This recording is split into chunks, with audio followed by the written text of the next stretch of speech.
Voilà, donc nous sommes ici maintenant dans la vallée d'Aoste, et plus précisément sur la route des châteaux, puisqu'on a la vallée d'Aoste, c'est aussi la route des châteaux, et on a environ une trentaine de châteaux, dont je dirais qu'environ la moitié se visite.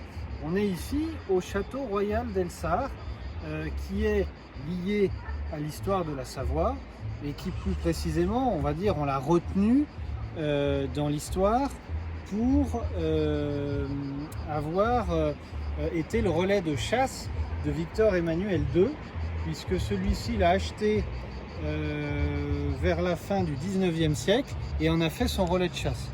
Donc on vient de faire la visite. Bon, c'est plutôt sympa. Moi j'ai bien aimé. Y a pas mal de. C'est assez sympa. C'est pas exceptionnel. C'est un château. C'est un château de comte, de seigneur local.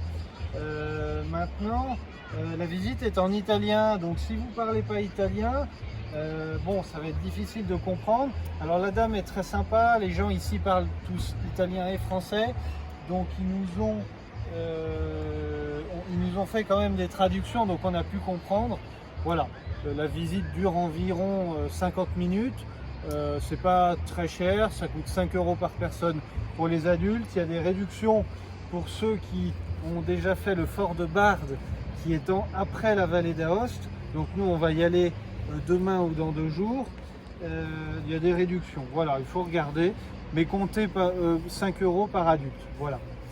Et puis on a bien sûr un super panorama sur la vallée.